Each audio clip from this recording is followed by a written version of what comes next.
Time for another video. Politics. It's about politics. Yeah, I noticed something, man. You still got a lot of black people, man, talking about vote for Kamala and all this. They're still for the Democrats. They don't. It just let me see that there's levels. There's really true levels to consciousness. 'Cause I remember some years ago, pre-Obama twice, I was still on that democracy stuff, man. And I was looking at people talking like me, like we didn't know what we was talking about.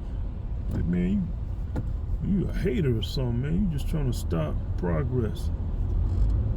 Even though I was leaning going into the consciousness back then, beginning. Well, you can't say beginning. You either had that curious mindset or you don't. In order to become conscious, really conscious, to become conscious, is to gain more knowledge. You be asking questions about life, about the things you see, about the things you see. You start moving towards that consciousness. And a lot of stuff that sound crazy. Like I'll be listening to Bobby Hemmett, and I just listen to it, listen to him talk. I won't say I was entertained by it. I just listened to it. He just, I might be playing video games, eating food, and I just have it in the background. And a lot of that stuff sound outlandish. She be saying some of that stuff, I don't agree with. But then it's interesting how it works, man. I won't say I was brainwashed by what he was saying, but I started connecting the dots to what he was saying. Oh, that's what he was saying. I got these deeper meanings about life from listening to him.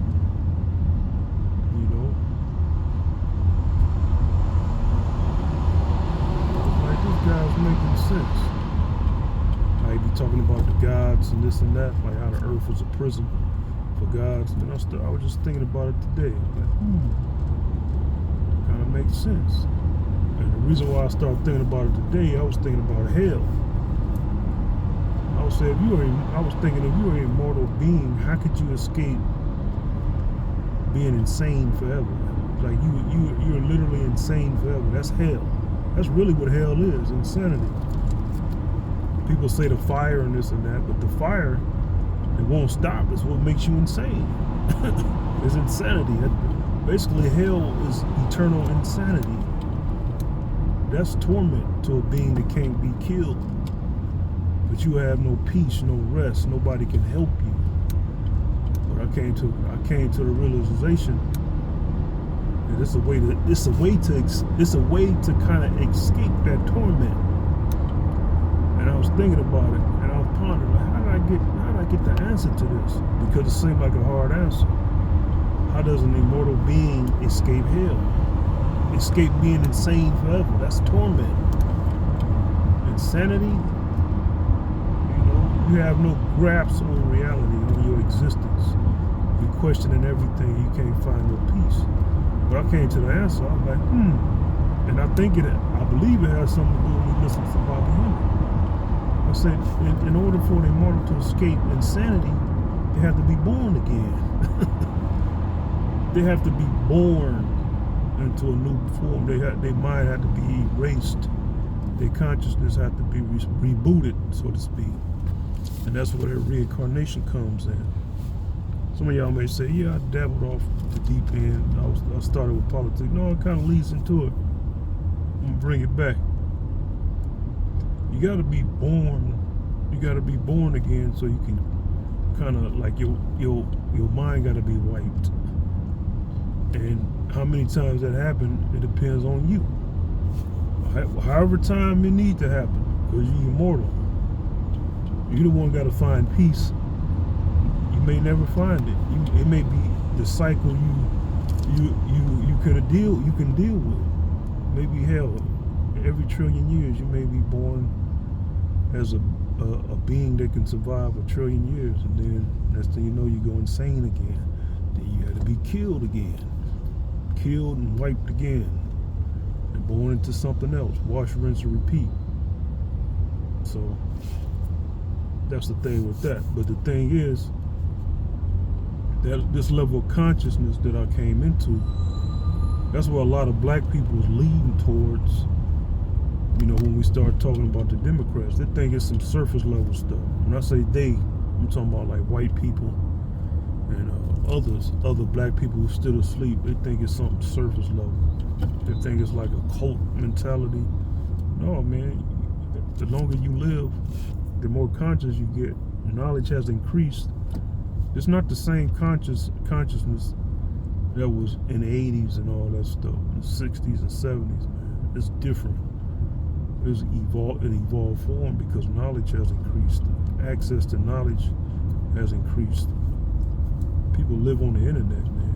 Like, people talk about the internet, but the internet has basically replaced my television. I don't even watch news on TV. I watch it on the internet.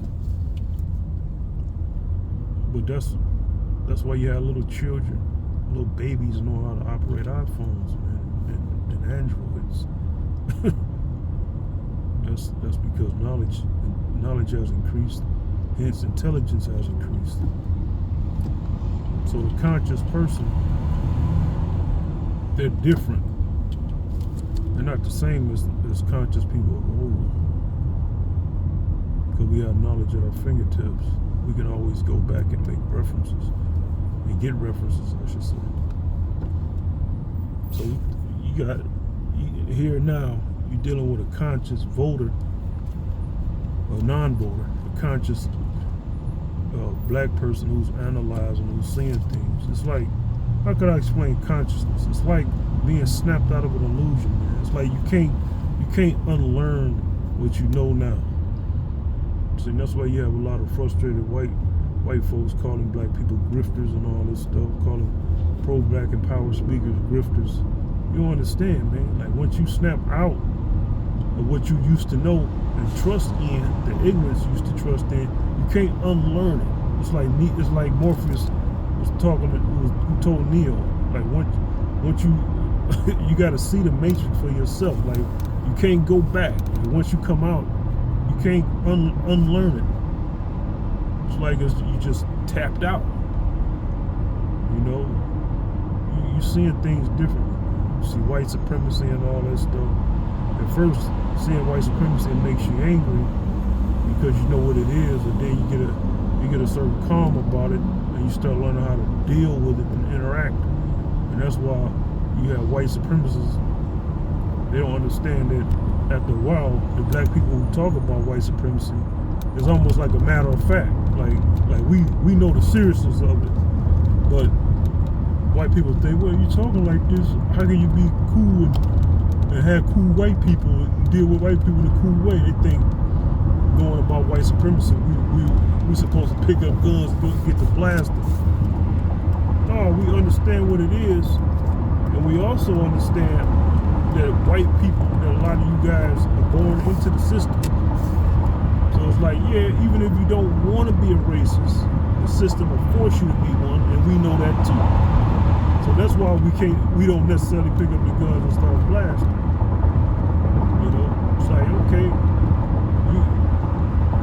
we don't give you a pass, but we know that we ain't gonna say you're a victim of your own white supremacy system, but we know if you are the elders of your white supremacist reign, one pushing propaganda on in the media, day in, day out, maybe this racism thing would go away, would dissolve and fizzle out. But it's like, we gotta learn how to deal with it. As woke black people, we gotta deal with it.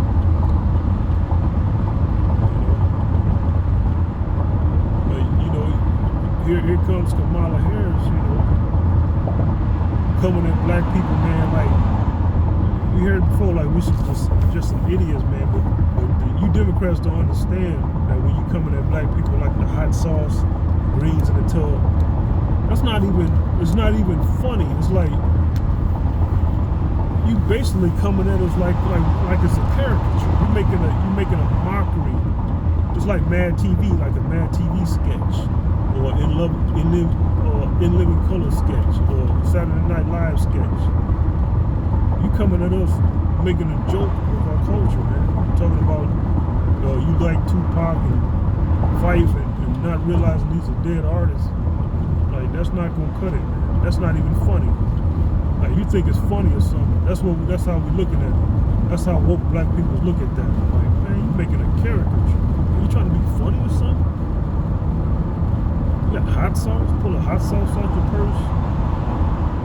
Like, man, that shit ain't funny, man. Like, really though, it's not funny. Like, you think it's cool to do that. That's why y'all don't understand, man. And that's how we look at it. We take it as mockery. Y'all think, man, we don't look at it that seriously, man. Woke black people look at it as mockery. That's offensive, man. Pulling hot sauce out your purse. Oh, we gotta be about hot sauce. Rappers? Really? You don't like no R&B, bitch? No R&B, no jazz. Every black person like rap, huh? If you understood black American culture, everyday culture, you would understand. Usually when black people get a certain age, we start gravitating towards softer types of music. R&B, the old school stuff, blues, jazz. A lot of older black people don't really listen to rap because rap is kind of like a young man's sport, a young woman's sport. Like the things people rap about, that bravado stuff, we're not on that no more. Like, you start growing up and getting out of that stuff, man. Life hits you different. You know, you just want to chill and be laid back, man. You don't want to be all amped up and hype. You know, you kind of slow down somewhat. You know, you kind of simmer. You know, you get that what you call that? You age. That mellowed out vibe about you. That grown and sexy type of vibe. It's just natural, man. Like, that's why you have a lot of rappers. Like, even, for instance, like a guy named Tariq Nasheed, you know, a lot of us know who he is. He don't, you know, he'll try to rap again, but it's elementary. But you hear his old school stuff, he knew what the hell he was doing. Like, that's what happened when you get older. It's a natural progression away from rap. You gon', like, a lot of y'all think y'all gonna stay on rap now. I'm talking about the youth, you know, 40 and under. You know, I'm not that old, but I'm just saying, like, your musical taste gonna shift. You know, you ain't gonna really be on that rap no more like that, unless the rap kind of shifts into the mellow stuff. Then you'll still be on it. As long as it's talking about, you know, fucking hoes and drugs and cars and all that. Like, man, that's new to y'all. Even though some black people don't have that stuff, it's not impressive anymore. We don't have the desire to rap about stuff like that. Impressing women, all that stuff get old. Like, you don't have the desire to really you don't really have the desire to really dress up like you did in your youth, man, to try to impress. Because you know it's kind of meaningless. I'm saying all this stuff to kind of give you Democrats understanding of why what y'all doing is not working no more, man. Like, all them old stereotypes, all that stuff we look at as caricatures. And now that's the thing about being an Uber driver. I get to meet different black folks, different races, and see what their mindset is, man. You know, I've been running across a lot of 20-year-olds, teenagers, you know, even my own nephew. You know, I didn't really get along with him like that, but in his early 20s. Like, this dude going around, him and his girl, promoting Trump, Donald Trump. He's 21, I think he's about to be 22.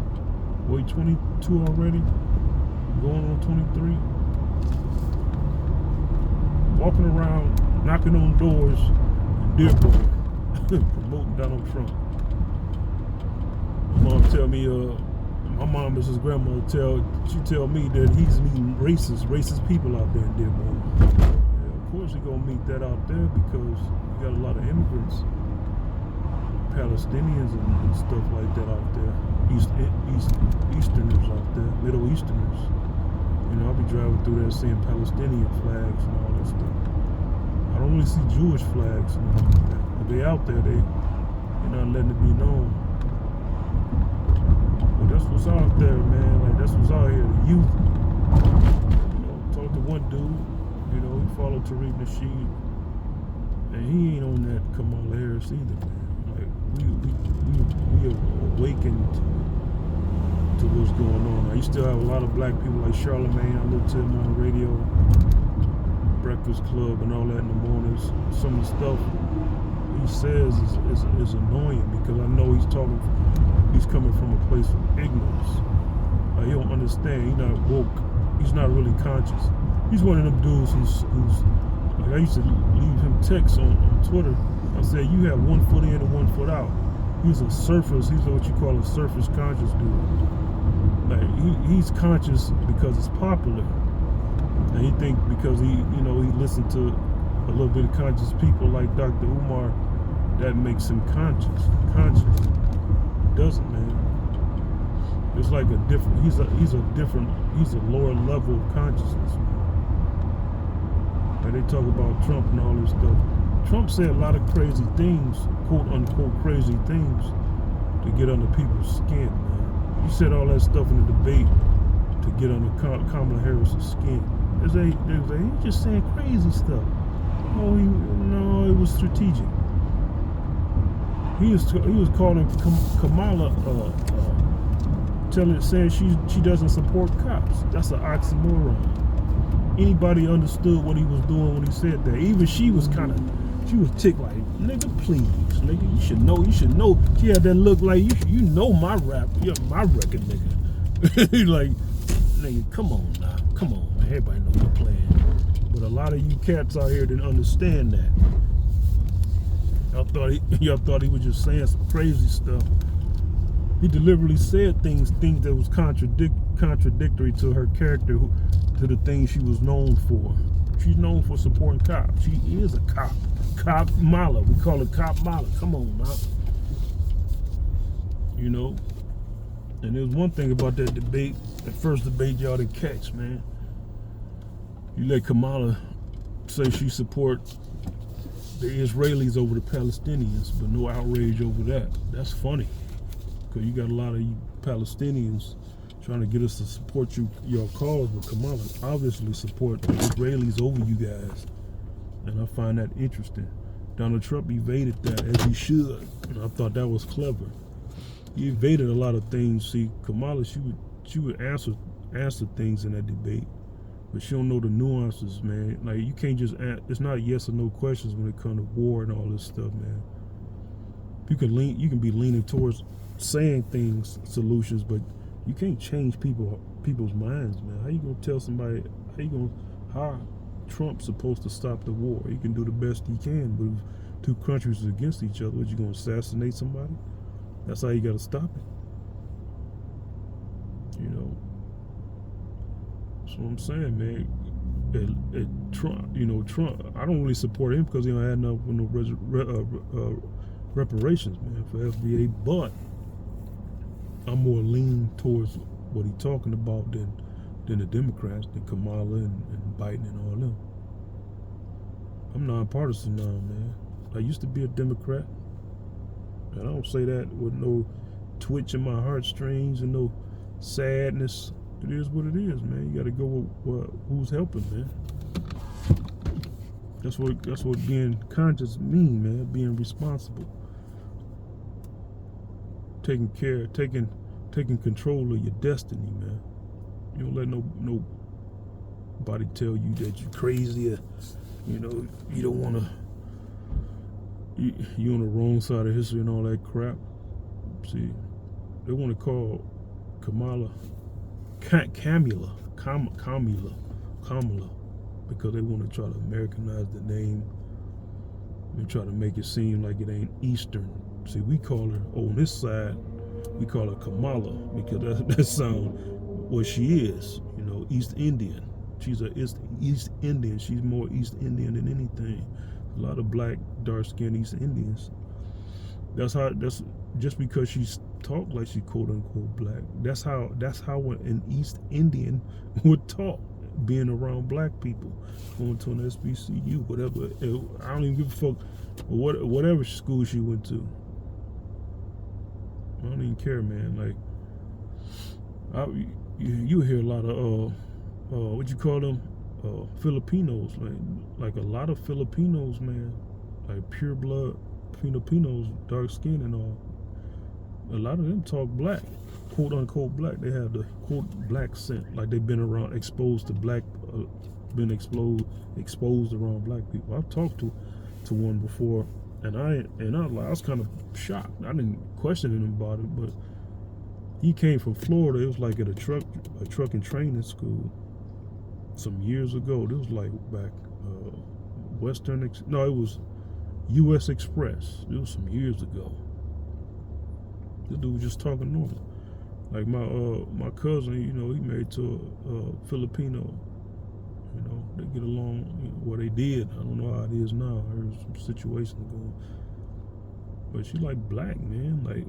Like these, like when you're around black people, you develop the way you kind of pick up on how we speak, how we insult each other. You know, how we praise each other. How we kind of intermingle that little sass. A lot of women get that sass. I picked up a white lady. I was like, she kind of she didn't sound like she had a black scent per se, but I can tell she'd been around black people a lot. It wasn't like that hesitant, strange, I call it strange, suburban accent that white people tend to have when I pick them up. That nasally or that snappish, you know, that uneasiness or micro hostilities. But this chick was just this white chick genuinely, like she had a different tinge to her voice. I was like, she's been around black people a lot. Like she actually interact with them a lot. In the sense that she picked up things about them from the way she was talking. The little things she said on the hello and this and that introduction. I'm like, But that's how it go, man. When you're around black people, you gonna pick up some ways, and I think that's what's fooling a lot of you black people out here about Kamala. Y'all hear how she talk and she sound like she could be black, and y'all equate her to being black because her skin is melanated. But the thing is, a lot of East Indians are darker than a lot of black Americans, FBA freedmen. Don't let the way she talk deceive you, man. She's East Indian. She's been around black people, but that's not really her culture. That's why she don't know a lot of things that go on in black society, man. She should know these things. Even suburban black women know these things, man. You don't carry no hot sauce in your purse, and if you do, you don't make a bragging thing. You would know that would be kind of like us being a stereotype, bringing forth a stereotype, like mocking greens in the tub. We don't cook no greens in the tub, man. You gotta understand what goes on in the tub. Even if you wash the tub, it's the mental picture about the tub. You know, some of us piss in the tub. Yeah, come on, let's admit that, fellas. You're taking a shower, you're going to get out the shower and then go piss in the toilet. That's not practical. You know, you got to think about that. A lot of us piss in the tub, in the shower, when we taking a shower. Feet be all on in the tub, man. It's just a mental picture of why we wouldn't wash no greens in the tub, man. That's just what it is.